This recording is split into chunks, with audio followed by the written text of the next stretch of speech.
Before we start the tour, I just want to give a simple disclaimer.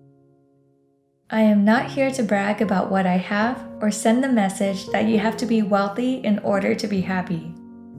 In fact, research shows that after a certain income threshold, our happiness actually decreases. It's not about the money. I just want to share my journey with you as honestly as I can, and I hope that you'll see that everything I have is a direct result of God's grace. Not too long ago, I was living in a rundown apartment in the outskirts of downtown, and I was happy just the same. It's not about the things. I will steward this apartment to the best of my ability and use it as a place to bless as many people as I can, including all of you. This is my home, my very personal space, my safe space, you could say, and I'm opening up my home to you. I hope you'll approach this tour with an open heart and maybe even gain some peace by following my journey. It's all about the healing.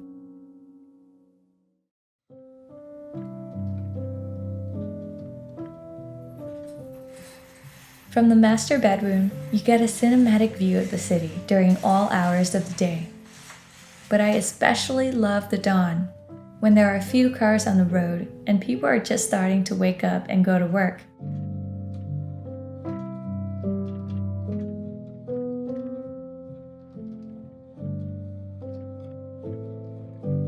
It's beautiful, but it means nothing to this guy who even sleeps through earthquakes.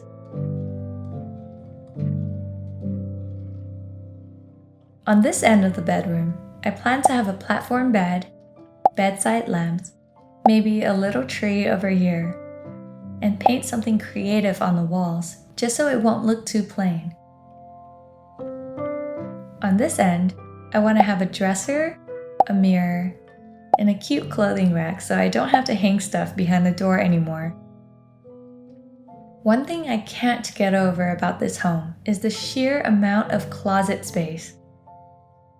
There are 3 closets total. It's just ridiculous, but also just what I needed, since I'll be storing tons of items once the Hygge shop launches its tangible, cozy products. Anyway, behind the closet is actually the private bathroom.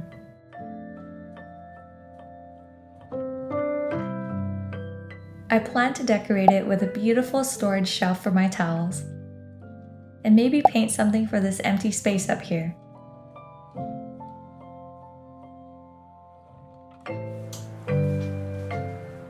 Coming out of my bedroom, you'll see the TV wall for my living room.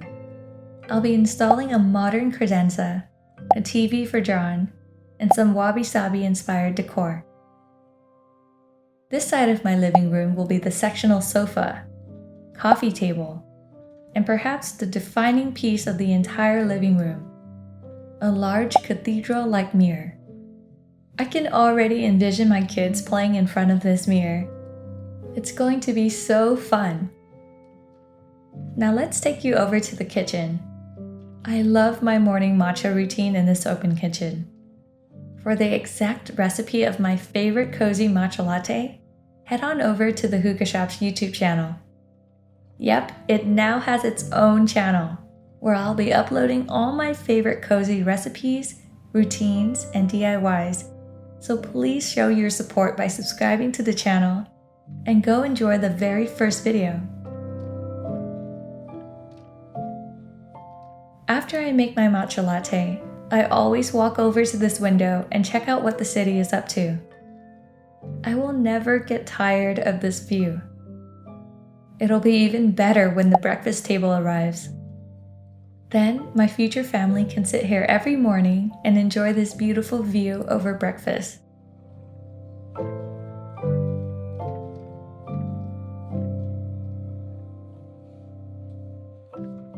This apartment is full of special little spaces, and a favorite space of mine has to be this small room, which I'll be using as my art studio for Hygge.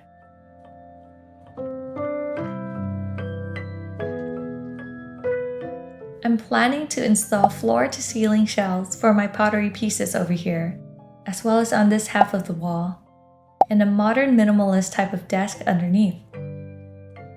I might just live in this art studio, who knows? Now we're making our way to the guest bathroom, the larger bathroom. How should I differentiate this one from the other one? Let me know in the comments if you have any ideas. I'm thinking of maybe adding a display shelf for cozy candles and bath products. We're now back in the kitchen area, where I'll place a proper dining table, the first one I've ever owned. It makes me so giddy to think that one day I'll be sharing all sorts of meals and stories over this very table. What a blessing! But let me take you to the most magical place in the entire apartment, the enormous wraparound balcony.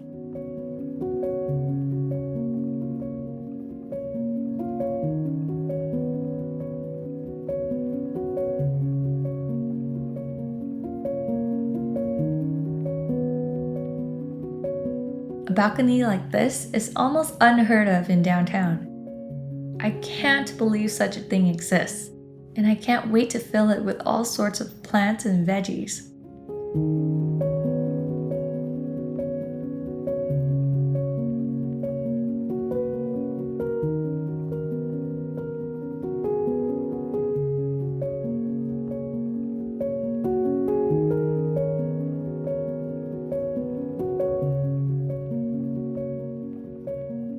I'm not gonna lie, this place doesn't feel real.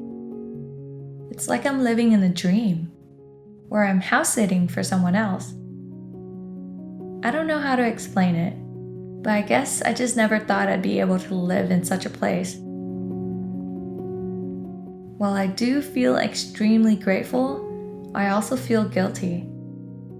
I don't think I deserve this at all. But that's the whole point of God's grace. Not only did God forgive me for all the times I've hurt myself, Him, and others, He also gave me the good that I don't deserve. My pastor once explained this beautifully. He said, "Justice is getting what you deserve, whether good or bad. Mercy is not getting the bad that you deserve. But grace is getting the good that you don't deserve."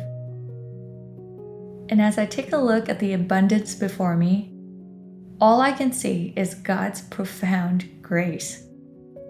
Lord knows, and I know, just how broken I really am, even though social media only highlights the good. You have to realize that everything is scripted, even this dance that I'm sharing with my love.